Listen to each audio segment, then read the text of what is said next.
Daddy, what did we tell him we was gonna do? We're here. We're here. We got the whole crew in the house, girl, for sure. Crew, y'all. Can we do the intro? Can we do the intro? We got to do the intro. All right, I'll let you do the honors. Hi, everybody. Good to have you back. Good to see everybody. We promised y'all guests. Yes. We have guests. Yes. I would like to formally introduce you to some of the loves of my life. My beauties, my besties, my ride or dies, my older sister, Satara Monique, aka Tara, and my baby sister, Jacquua, aka Jax. Welcome, y'all. Thank you. Thank you so much. We're here. This is so exciting. Like, I'm super, super dumb thrilled. What about you, Papa? I'm good. I'm in the house. Looking forward. It's a pleasure. It's a pleasure to be with my three beautiful queens. It really is. It's wonderful. Thank you, God. Right. Let's do this. All right, let's do it. We're going to dive right in. Let's get comfortable. Grab you something to sip on. And join us as we explore what it's like being a Morrison girl. So I did not prompt my sisters or my dad with any questions. And I did that on purpose. Okay. We could have, laid it out and made it super easy for them, but that wouldn't be fun. So what I want to do is put them on the spot. And first, Daddy, I want to ask you what it's been like raising three daughters who are very different. We're very much so alike, but we're also very different. Mm-hmm. So I would like for you to share first. And while Daddy is sharing, I would like y'all girls to think about your relationship with Dad, what it's been like being raised by him, the experiences you've had with him. Maybe one memory that stands out in your mind. Mm-hmm. And the major thing that you have looked for in your husband, you're married, that came from Dad. So your experience being Daddy's daughter, one major thing that stands out, an experience you've had with him that stands out in your mind, the memory of it, what you've learned from it, and one quality that you looked for in the men that you married. Got it? I just came up with those. It's gonna be good. You might have Daddy to remind us when it comes to that. I probably should have typed them out in my phone, but we don't do good. It's okay, y'all. Yeah, we got it. We'll work it out.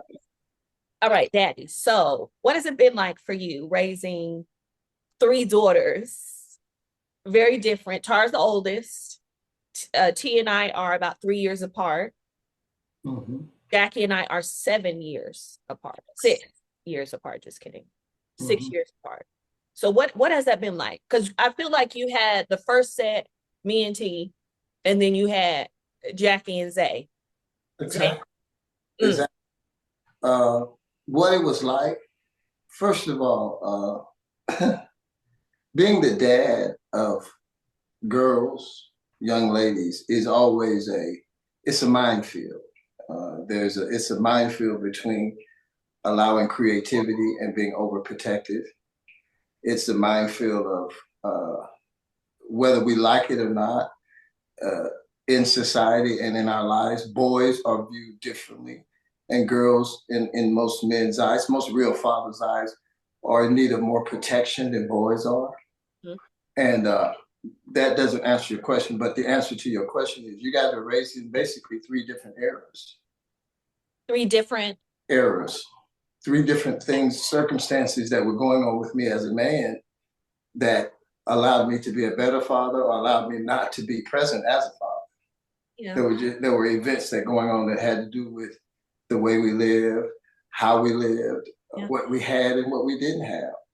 Satara, she was the embryotic. When we were struggling and all of that, she didn't know we were struggling, but we were struggling and we was going through a lot of different things. That was her era. You came along an era right when we started to prosper and start to do a little better.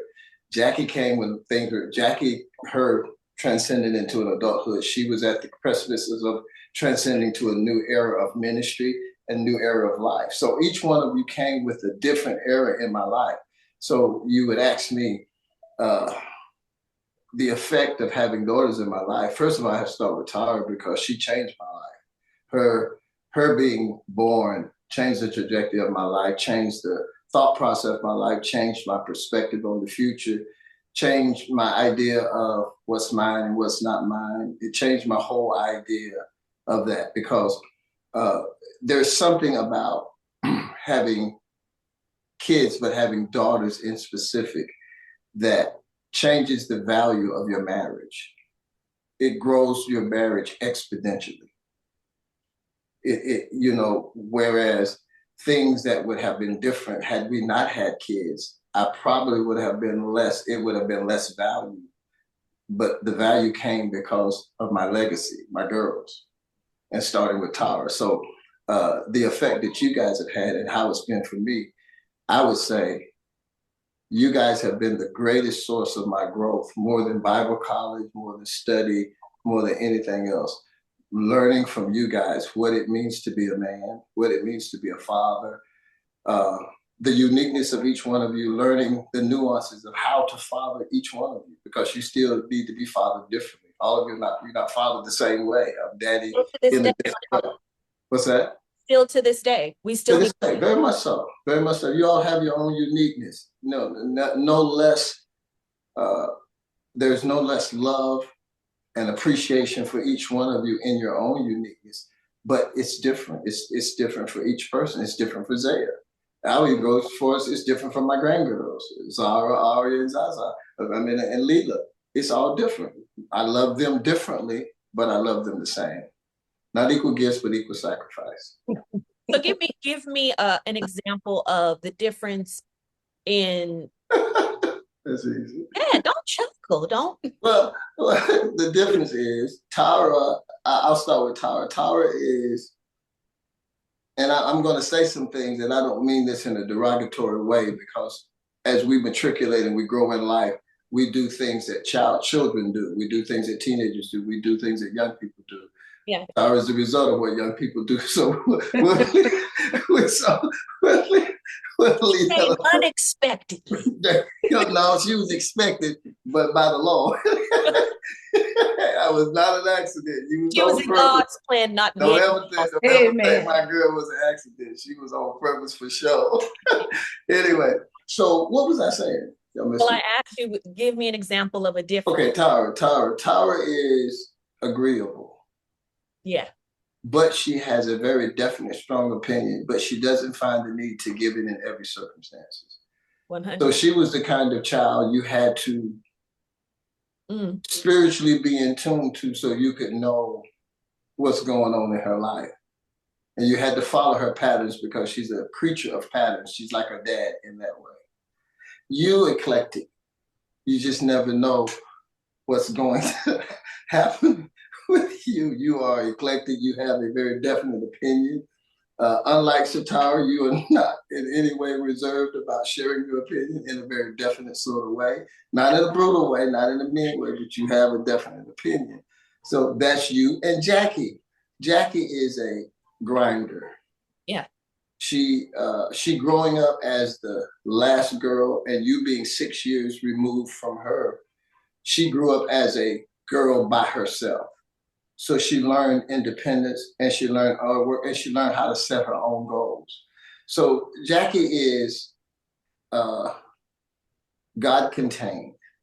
Mm-hmm. Other people would call it self-contained, but I call it God-contained. She's sufficient in her relationship with God and her relationship with her siblings, but she's different. And fathering her is different than fathering everybody else or any other girls. Now, I said that's the uniqueness of being your father.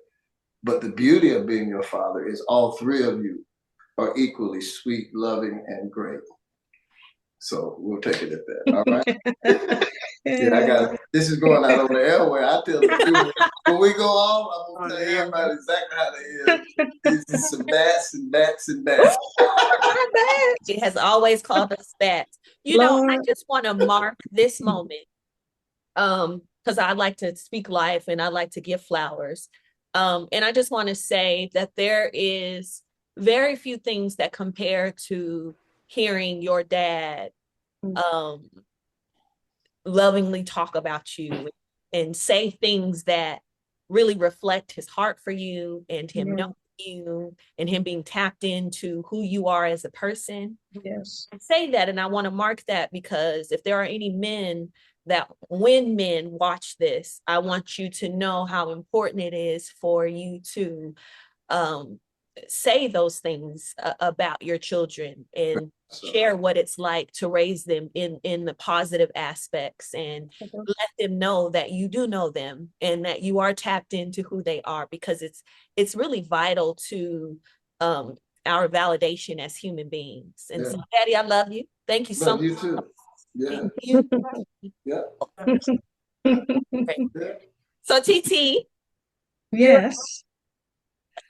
So the first question was what it's like being raised by DECM. DAECM.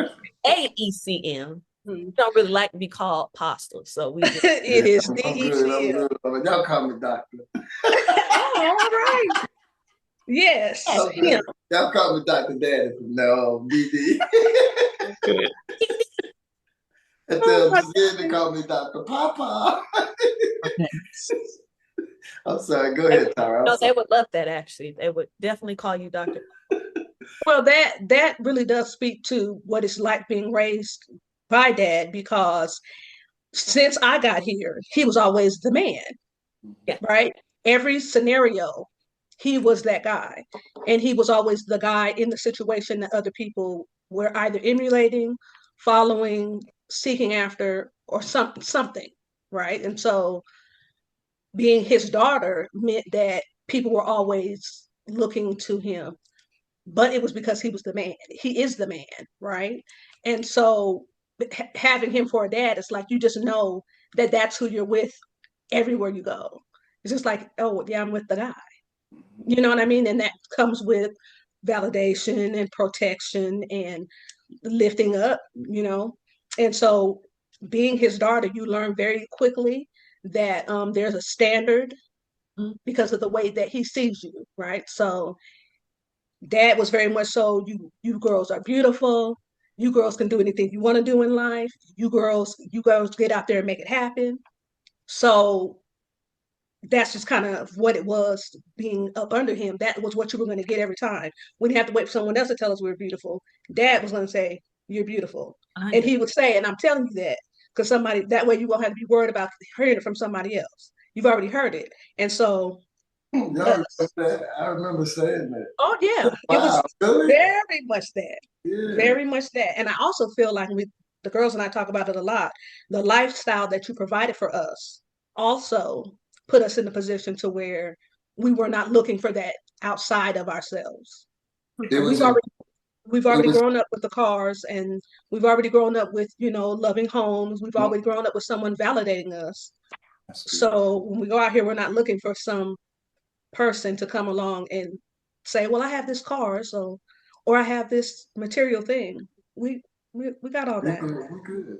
That already, provides those things. So that's what sticks out for me in terms of being his daughter. And the memories of that, growing up. Pretty girls. Y'all say what you want to say. I'm jealous, but y'all say what you want to say. I'm prejudiced, but I got the most. All of you guys are uniquely beautiful. Differently, look alike, all of you look alike. You tell you very much sisters, but you all have your own unique beauty about yourself. And it's just awesome. And my granddaughter's got it all, so God is good. Yes. And we're not even talking about my man Zen, my God. Oh, anyway. He's gonna get him started about Zen. We'll have to have Zen on a special episode of Granddaddy. Yeah, we gotta have him on. He'll tell you about what's going on. He will let you know. 3 years old, he's very articulate. He'll tell you everything. Yeah. Okay, I'm sorry, Jackie. I cut you off, sweetie. Well, no, it's not quite Jackie's turn. Okay, baby. I'm sorry. We're not done with TT, but Go ahead, baby. I'm sorry, Tara. Go ahead. Okay, so that was terrific. I love the overarching experience that you shared about Daddy being your daddy. So then I the next question would be, what one memory that you want to share sticks out in your mind of daddying you? One memory. It can be anything. And the reason it sticks out in your mind and what your takeaway was from it, or what happened. Well, there are a lot, several memories, because I'm the first one. And so there are several, but one that I feel sets the tone for my whole life would be being a small child, tricycle age. And I'm outside playing and I'm crying because someone has come and taken at the time they were called big wheels. I don't know, they're probably the ages us all, but they were called big wheels. And it was like a tricycle style situation. And I'm out there fussing about the fact that someone has come and taken my tricycle. And dad is like, what's going on? What's wrong with you? And I'm like, oh, this boy took my tricycle. I couldn't even get it out all the way. And before I knew it, that tricycle was back in front of the house. And he went and had some words. I heard some echoing going on. I don't know all what was said, but my tricycle was back. And then he looked at me and he said, and next time, open up your mouth and say what's going on so that we can fix it. Wow. You had to be 3 years old. You were a baby. About yeah, four. That's wild. I remember that. Open up your mouth so we can find out what's going on so we can fix it. There's more to that story, but it's the adult side of it. I let her give the other side. I don't think I was privy to that portion. No, it's another side. But anyway, your reaction to me being in this distressful moment, and then going and making it right, and then letting me know how to deal with it going forward. I feel like set the tone for the rest of the relationship. Yeah. Love it. That was great. Okay. And then the last question was, see, I remembered them. Yes, I see. Give me one quality of daddy's that you looked for in your husband. Wisdom. Hands down. Wisdom. Hands down. Because it speaks to so many other things. When you operate in wisdom, my husband always says, wisdom is the principal thing. And we say it to one another all the time. Wisdom is a principal thing. So that will eradicate a lot of foolishness. It will a lot of times direct the path, and dad would say when we were growing up, well, what makes sense? Does that make sense? Yeah. What makes sense? Because maybe it's not working because it doesn't make sense. Okay. To me, that's wisdom. So that to me is stabilizing. And that was something that was going to be important because life is strange and strange things happen. And if you don't have wisdom, sometimes you can direct yourself into something that doesn't even make sense. Right? And you need a man that's going to be like, that's not what we're going to do. Or, you know what we need to do is based upon wisdom, not a feeling that's fleeting, which dad a lot of times was. It don't matter how it feels, and it don't matter what it look like. This is what we're going to do. So I would say wisdom. That's so awesome. Ooh, this is good. This is so good. Jackie. Yvette. Okay. Working experience of being daddy's daughter. So being that I am the baby girl, right? And we've already established that we came in sets, right? You and TT came together, and then it was me and Zayla.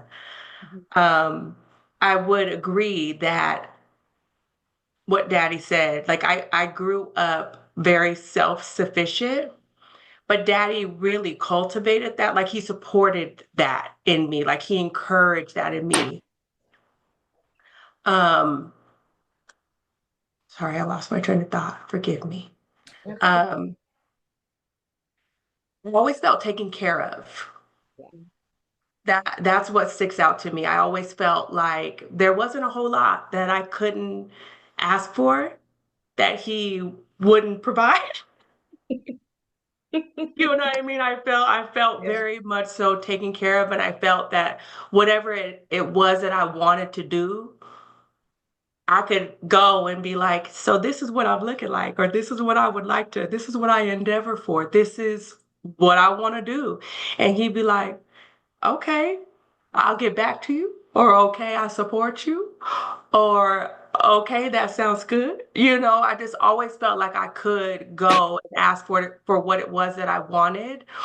And I always felt like I had more than enough. I don't remember ever feeling like, man, I wish I could do this or I could have this, because I felt very secure and taken care of from dad.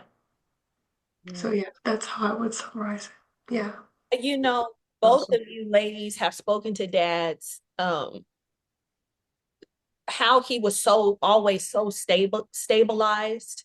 And dad and I have had conversations. You probably have had conversations with him too, but I'm speaking even just in regards to daddy to daughter, and how he didn't necessarily always feel the most stable, but he understood the necessity to present as stable because he was banding the house, right? Yes. And that really makes a difference in terms of like a child's and a woman's safety and security.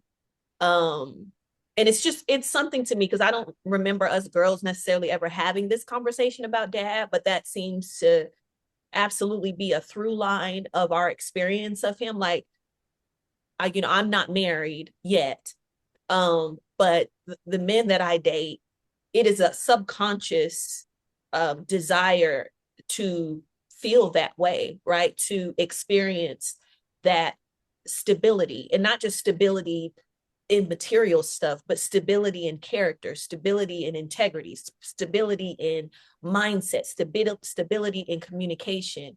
And that was just, T, you were talking about how dad has always been that dude. And I kind of wanted to take a moment for you to explain it, but I feel like we're explaining all of the ways in which and why we feel like dad, well, why he is, not feel like, why he is that dude, right? Like he's just that guy. Like he shows up and he shows out in everything. And it's not about perfection as much as it's about long ways from it. Long ways from it. but but you are completely and utterly submitted to um being a husband and being a father. I mean, still now you are submitted to the calling, the office, the title, the position. And it shows in how you have fathered, and it shows how you have in how you have shown up. I just wanted to take a moment there. Thank you for allowing that. Thank you, girls. I appreciate that. I'll buy y'all some dinner. I'll buy y'all a sandwich for that good Thanks, stuff. Dad. But can I add something to that? I am grateful at my age to hear my impact in my kids' life. But can I tell you guys something?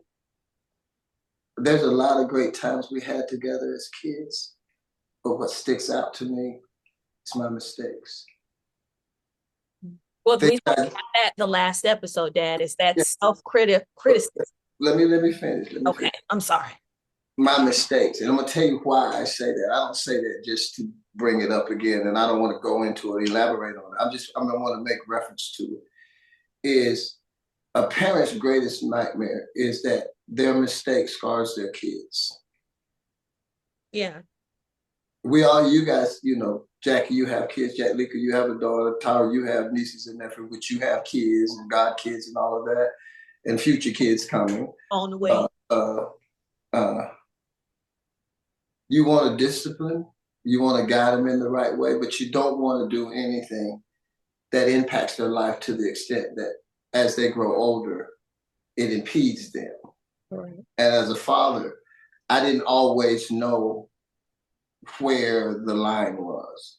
I had to learn the line. Not that I was abusive or anything like that, but when I went, I went.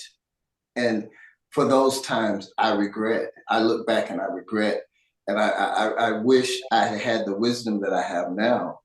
I would have handled it a whole lot differently than I did then. So, and of course, my grandkids can do anything they want to do. They can do all the stuff y'all violated. It's like y'all be like, Dad, come on now, you Well, see, because what you like to do is sugar them up and then send them home. That's wrong. but you guys have to understand, you set the stage for their glory. You are like Jesus coming before them to set their way. So Wow. rejoice in the blessings that you have been to bring them into the world. All right. I feel like that's parent abuse for you to sugar up our children, give them all kind of treats and stuff, have them bouncing off the walls, and then they come home and Well, they spend the night here. They have a couple of nights here to get over it, though. yeah, but then they come home and they're crashing because and they cranky and upset. Grandma let me have a whole pack of Twizzlers. Why can't I have them here? What? Listen, because they're at Papa's house. Jackie learned a long time ago. I ain't gonna say nothing. I gotta stay out of that because this is organic. Miss Organic, Miss Fruits and Vegetables and Nuts and Berries. It's cold pressed. Is the bougie sister. We call her the bougie. And we cold love pressed juices, all natural oats. Listen. I'm surprised cotton and linens. I'm surprised Zen didn't have suspenders and a bow tie on his first day of Oh my gosh. Thank you for letting us interrupt your share. Yes. But I want to make sure that you were able to get out your full thought. No, I'm good. We're good. Exactly. I just wanted to say that. And to me, apparently, looking at you guys and looking at the kind of ladies that you guys have turned out to be, I didn't. Yeah, God healed you before it could become a real bad story. So I prayed after I messed up. I always pray. When I have talked, you definitely cut and all of that, but it pales in comparison. Really, honestly, where I sit now, it pales in comparison to the structure, the standard, the principle, the stability, the protection, all of those things. You're able to see it differently once you grow up, once you mature, once you know what I mean? And that's not to say mistakes weren't made, but that is to say more love and direction and provision was given than the mistakes.